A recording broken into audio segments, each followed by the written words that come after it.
إن الحمد لله نحمده ونستعينه ونستغفره ونؤمن به ونتوكل عليه ونعوذ بالله من شرور أنفسنا ومن سيئات أعمالنا من يهد الله فهو المهتد ومن يضلل فلن تجد له وليا مرشدا وأشهد أن لا إله إلا الله وحده لا شريك له وأشهد أن محمدا عبده ورسوله اللهم صل على محمد وعلى آل محمد كما صليت على إبراهيم وعلى آل إبراهيم إنك حميد مجيد اللهم بارك على محمد وعلى آل محمد كما باركت على إبراهيم وعلى آل إبراهيم إنك حميد مجيد إن خير الكلام كلام الله وخير الهدي هدي محمد صلى الله عليه وسلم وشر الأمور محدثاتها وكل محدثة بدعة وكل بدعة ضلالة وكل ضلالة في النار قال الله تعالى في القرآن الكريم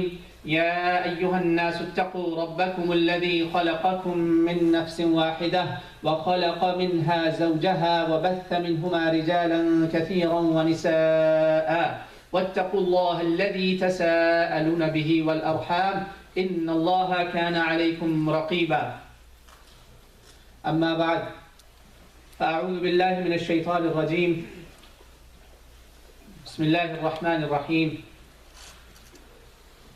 وقل الحق من ربكم فمن شاء فليؤمن ومن شاء فليكفر صدق الله العلي العظيم. My brothers and sisters, this verse directly is not related to these ongoing khutbahs, but in a way, indirectly, it is related. I recited portion of half of the verse, because after the stop sign, then it continues about transgressors and zalimin. I have we have some friends that are visiting us from the community, from our local community here. And they reminded me of something. They're our guests. And I want to tell you something which I really appreciate that they have, and unfortunately sometimes maybe Muslims also need to take an example from that. Alhamdulillah, I've been here 15 years. And in these 15 years, I have interacted with so many different cultures and different people from different ethnicities and what have you. But one thing I like about America, that people that are from here, when they ask me a simple question, which group are you affiliated with? I'm just giving you an anecdote, a sample of a good value that we should take from here. Because if we did not take, and we went back with the same baggage that we came with, then we are biggest losers. Instead, what we do, we take bad things, the party culture and the haram stuff, illicit things, we take that with us. That's very bad. Take the good. So they ask me what group you belong to. I tell them I don't belong to any group, I'm Muslim. And they believe that. And then we move on. What really bothers me is that our own people that have known me for a long, long time, a decade and a half, a brother tells me, such and such was saying, after listening to the khutbah, I think he is Sufi-minded. Or another one said, I think he is Salafi-minded. Another one said, I don't want to mention other groups. I'll stop here. Ridiculous. Both, I'll give you two examples, Salafi and Sufi. Both labels have been put on me. Salafi-minded and Sufi-minded. A Salafi, we've seen, Salafi-minded. I saw a brother of Lugha, so it reminded me of Lugha, subhanAllah. I immediately corrected my pronunciation. Salafi-minded and Sufi with Saad, minded. What is that? So tomorrow, if I talk about Sayyidina Isa alayhi salam, we call him Sayyiduna, like a master, like a leader of Muslims. So you're going to say Christian-minded? A'udhu billah. That's not deen, my brothers. If you come here with this mindset already that you have a label tag, that you're going to put tags on people or khutbah of this masjid, please, I encourage you actually to go pray Jummah somewhere else. Or fix your heads. Clean this up. Message is very clear. Allah says, قُلِ الْحَقُّ مِنْ رَبِّكُمْ. Say the truth from your Lord. Whoever wants to believe should believe, let him believe, and whoever wants to disbelieve, let him disbelieve. Simple as that. That is our job, to deliver the message. If we make mistake, may Allah forgive us. But if it is the haqq, then hujjah is on you. Whatever tags and labels you will have, they will come against you on the Day of Judgment. May Allah subhanahu wa ta'ala guide us all. Stay away from this, my brothers and sisters. I want to take you back to the ongoing subject of Siratul Nabi sallallahu alayhi wa sallam. Something that is related to his illness in the last days. And his illness lasted about 10 to 13 days. And this is from the book, it's called As-Siratul Nabawiyya As-Sahiha, Dr. Akram Diya Al-Umri. He was a sheikh in Madinatul Munawwara. I believe he originally wrote it in Arabic and then it got translated in many languages. This sheikh, Ustad in Jamia, in Kulliya, Medina International University, has the honor of critiquing and correcting over 1,000 research papers on this topic of Siratul Nabi Sallallahu Alaihi Wasallam. Over 1,000. So you can imagine the depth of his knowledge. So he tells us very, very tiny details also, with authentic references like what happened and how it happened. Rasulullah Sallallahu Alaihi Wasallam, there are two reports. One says 10 days his illness lasted, the other says 13 days. Now both have their own authenticity. Imam al-Bayhaqi brought a riwayah with authentic chains that says one full ashara ayyam, 10 days. And the other riwayah says that is from Imam Ibn Hajar al-Asqalani rahimahullah. He liked that one. He said it's about 13 days. So 10 to 13 days. That's the consensus. And it started with the same thing that I actually ended the last khutbah with. The pain started with the effect of that same poison. But to know how it happened, I want to take you back 3 years ago, because this happened after 3 years. But we have to reverse back a little bit to know what exactly happened and how Rasulullah ﷺ was poisoned. We love Rasulullah ﷺ, we love Prophet Muhammad ﷺ, and all the prophets of Allah, we love them. We love them all. Whether it's Musa, Isa, Moses, Jesus, or Prophet Muhammad ﷺ, we love them all and we do not distinguish between them. لا نفرق بين أحد من رسله. That's our aqidah, inshallah, this is our belief. We honor them all. So anything that happened to them, if we have the record, we should know. Because those who we love, we want to know about them.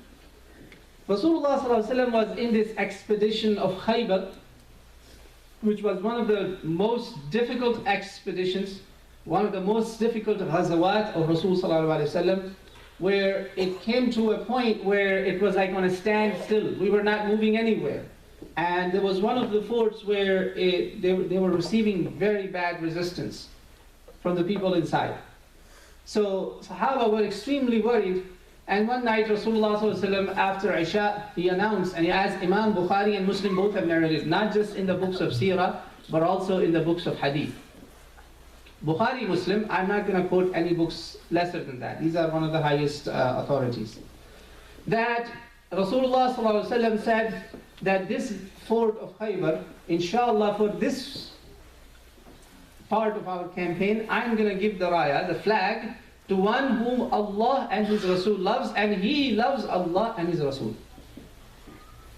According to the hadith, Sayyidina Umar bin Khattab said, my brothers and sisters, that wallahi, in my whole life, I never wanted to lead the Muslims, except that day. Why? Because of the certificate. Because of the degree that Rasulullah ﷺ is awarding, that the one who will be given the raya, he loves Allah and His Rasul, and Allah and His Rasul also Love them. Allahu Akbar. From both sides. Alhamdulillah. This is what Sahaba wanted. That's why many of them were ready and dressed up and all that with the stuff on them. And they were waiting. So Rasulullah sallallahu alaihi wasallam, after Fajr, next day he asked people, where is Ali ibn Abi Talib radiallahu ta'ala anhu? They said, I believe Sayyidina Umar said, and he said, Sayyidina Umar said that I was actually trying to lift up my head so that he sees me. Allahu Akbar. Wallahi, it was not the hirs of leadership. It was the hirs of that degree, that announcement, that declaration that everybody wanted to take. That blessing, that ni'mah that was going to be given. Is that what Rasulullah? He's sick, his eyes are hurting. Look at this story. You learn many, many things from this story. He said, bring him to me. So some people actually brought him and he was so much sore. I don't know, in the medical terminologies, maybe some eye doctors could tell us what exactly would that be. Like he couldn't open his eyes and they were really in pain. So Rasulullah sallallahu alaihi wasallam used his saliva on his eyes. Two reports. One, that he did this, and the other says he spat on his eye. And they said after that, Ali himself actually said, radiallahu anh, that my eyes were never ever hurt again. This is a miracle that Prophet Muhammad sallallahu alaihi wasallam performed right then and there. And he gave him the flag and gave him some advices that this is what you're going to do. And then when he meets the wrestler, the big champ of the other side, his name is Marhab. He said some bayt sha'r in his own introduction, which is worth listening. Not so much worth listening, but it's worth listening because you want to know the answer also. He says, قَدْ عَلِمَتْ خَيْبَرْ أَنِّي مَرْحَبْ. All Khaybar knows that I am Marhab. شاكي السلاح بطل مجرب إذا الحروب أقبلت تلهب. Allahu Akbar. He said, look at the arrogance that is coming out of his mouth. He said, all Khaybar knows that I am Marhab. I am Marhab, who is always ready, dressed up with the stuff on. And he's known as a tested, like Mujarrab is like known, tested hero of the people of Khaybar. They know when the flames of conflict comes together, al-hurub. He said, they know who is Marhab. فقال علي عليه السلام inshallah. He said, أنا الذي سمتني أمي حيدرا كليت الغابات كريه المنظرا أو فيهم بالصاع كيل السندرا. Allahu Akbar. It's just beautiful.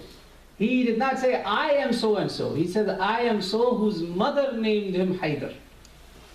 Whose mother named him like a lion who comes from the far, like a lion of the forest, scaring the opponents. And I give my opponents something in return which is much fierce, much worse than what they come to me with. Allahu Akbar. So the story ended here. Marhab was no longer, and after Marhab there was peace in Khaybar. So the people of Khaybar invited Rasulullah sallallahu alaihi wasallam for a dinner. That, we want to make peace with you, so let's have a dinner. Now Marhab's sister, it's very interesting to know, she's another Zainab. There is many Zainab in Islam. So you have to be very careful which Zainab you're talking about. Many Zainab. Two of the Ummahatul Mu'mineen are Zainab. And two of the Sahabiyat are Zainab. These are famous ones. Two of the Sahabiyat are Zainab, two of the Ummahatul Mu'mineen are Zainab, and this is the fifth Zainab. And there's many other Zainabs. One of the daughters of Rasulullah is also Zainab. Daughter of Ali is also Zainab. 7. So this is one of the Mushrika or Kafira Zainab, Yahudiya. She invited Rasulullah and she first investigated what he likes. So they told him he likes the goat meat. And his favorite part is the shoulder of the goat. So she said, okay. So when she served the meal, as Rasulullah sallallahu alaihi wasallam ate. Hadith clearly says, Bukhari and Muslim, both of them, that Rasulullah sallallahu alaihi wasallam ate. And subhanAllah, it is so difficult for the scholars that even this big scholar who has investigated thousands of papers, he also ended up saying, not really, he didn't really eat. He ended up making a mistake. He just had it on the tongue and he spat it. Imam Bukhari says actually he ate. Rasulullah sallallahu alaihi wasallam ate. And it was loaded with poison. Why? Because as soon as the other people around him ate, they died. Rasulullah sallallahu alaihi wasallam did not die. He stopped. He ate a little bit anyway, as some say tasted, but Imam Bukhari, Muslim, Muhaddithin say that he ate, he swallowed. And you will know why he swallowed it.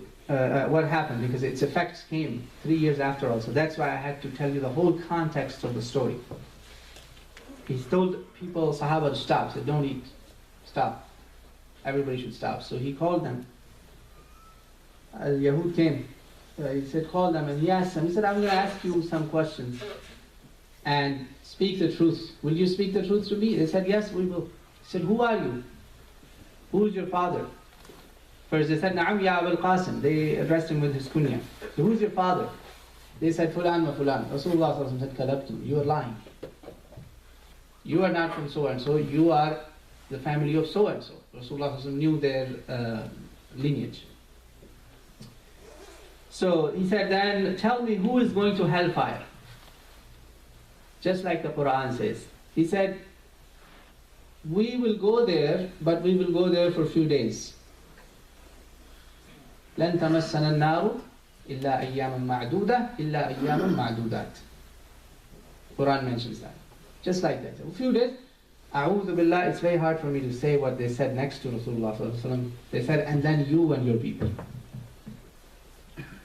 Said, we will go to hell for a few days, and then it's you and your people. A'udhu billah, a'udhu billah. Astaghfirullah. Insulting Prophet Muhammad sallallahu alaihi wasallam. Prophet sallallahu alaihi wasallam told them, you are liars, and you are lying. No, we will not go to hellfire, inshallah. He said, let me ask you the next question. 3 questions were asked, as Imam Bukhari brought in Kitab al-Maghazi and also in Kitab al-Tibb, the book of medicine, under the chapter of poisoning the Prophet Muhammad sallallahu alaihi wasallam. He said, did you poison this meat? They said, yes, we did. We don't want to lie, because if we lie, you will know. There's another hint here. Why Rasulullah sallallahu alaihi wasallam would know? Is he the knower of all the unseen or everything? No. How does he know? Allah subhanahu wa ta'ala informs him. Ittila' of ghayb. Information of the unseen, which is informed to him, not that he owns all the treasures and keys of the unseen. Remember this difference, very important, key difference. This is an issue of aqidah. They said, we know, you will know so. He said, then why did you poison it? He said, well, we did it so that we wanted to test you, that if he is truly a messenger of God, God will inform him. So, after that, Rasulullah sallallahu alaihi wasallam, brothers and sisters, suffered a great deal. He had the cupping done and many other treatments done. 3 years he suffered with this poison, as in 4,429. This is the number according to the Dar es-Salaam print. I believe it's a Dar es-Salaam numbering, because I have the translation of Muhsin Khan with me. Rasulullah sallallahu alaihi wasallam said that Aisha radiallahu anha, that Aisha, 3 years I have suffered on and off because of this poison. For 3 years. And finally, it has come to show its colors. It is coming back to me, and it's getting to my jugular veins. أقول قولي هذا وأستغفر الله لي ولكم فاستغفروه. إن الحمد لله الصلاة والسلام على رسول الله أما بعد. More information about the events related to Rasulullah sallallahu alaihi wasallam's last ayyam. There are many other events that will come, inshallah, in the next 2 Jumu'ahs as well. You would hear more about some of the few activities that he did just before falling into this final illness, and also the events that took place during the last week of his illness. These are all very important subjects of seerah. We have many lessons to take, like in today's story that you heard, the whole story, the conversation and the dialogue. You saw that Rasulullah sallallahu alaihi wasallam, despite the fact that he was poisoned by his enemies, with what kindness and how he dealt with them. People praise heroes, let's face it. People praise heroes today in our society as warriors who obliterated towns and destroyed the communities and left no one. Our modern, so-called modern and civilized world praises such people who were monstrous, who destroyed the earth, who went to towns and countries and destroyed them, and they're called heroes. You write the great with their names. But this is not the character of Rasulullah sallallahu alaihi wasallam. Yet he fought his enemies, but he sat and ate with them. Yet they poisoned them, and yet he has the kindness to at first investigate, to first establish the court, find out who did it, who is the perpetrator, and then execute the law. This is the justice of Rasulullah sallallahu alaihi wasallam. Had it been anybody else, those famous warriors and heroes of this world that people hail and praise, look at their history, my brothers and sisters, what they did. When a king was tried to be assassinated and he found out, he obliterated the whole town and the families and their families and their families. This is what they used to do, but Rasulullah did not do that. He punished only those who were deserving to be punished. He did not punish anyone who was innocent, who was not guilty. This is the mercy and justice of Prophet Muhammad sallallahu alaihi wasallam. You find both in his life. He said, I am that Nabi of Allah who forgives and punishes both. He has mercy and he also has justice. Both examples you will find in Rasulullah sallallahu alaihi wasallam's life. And just as a closure, Kitab al-Maghazi of Bukhari and the Book of Medicine, the hadith numbers are 5,777, 4,429. These are the numbers of ahadith. And also Imam Muslim, the Bayt Shi'ar that I read to you, the dialogue between Marhab and Ali radiallahu anh. This dialogue is present in Sahih of Imam Muslim, the last portion of the dialogue. The first whole story is there, but the Shi'ar, the poetry, is found in Imam Muslim's Sahih, the second big collection of hadith, authentic collection after Bukhari as well. So may Allah subhanahu wa ta'ala guide us all, my brothers and sisters. We were requested by our Amir to actually combine Asr here after the Salah. This is also, it's a very valid reason to combine because of the weather conditions. And in this masjid we have done this before for many years. Sadly, what happens when I choose to do it, people have a problem. When I don't choose to do it, people want to do it themselves. In this masjid it happened right here. Once I refused to do it, they said, no, we will still do it. And they did it. And the very next year, when I chose to do it, people brought me fatwas. MashaAllah, justice. May Allah guide us all, inshallah. So let's be fair. Let's be fair when we do this. Inshallah, may Allah subhanahu wa ta'ala accept this. Even if the ones who are doing it, they're absolutely wrong, you are not to be blamed. You are always win-win, inshallah, because you're just following the Imam. The burden does not lie on your shoulders. The burden lies on the shoulders of those who have decided, the Amir and myself. May Allah forgive us if we make mistakes. Allah heal all those who are sick. Allahumma shfi mardana wa marda muslimin. May Allah subhanahu wa ta'ala give us the best of this dunya and akhirah both. ربنا آتنا في الدنيا حسنة وفي الآخرة حسنة وقنا عذاب النار. قال الله تعالى في القرآن الكريم إن الله وملائكته يصلون على النبي يا أيها الذين آمنوا صلوا عليه وسلموا تسليما. اللهم صل وسلم على نبينا محمد وعلى آله وصحبه وبارك وسلم.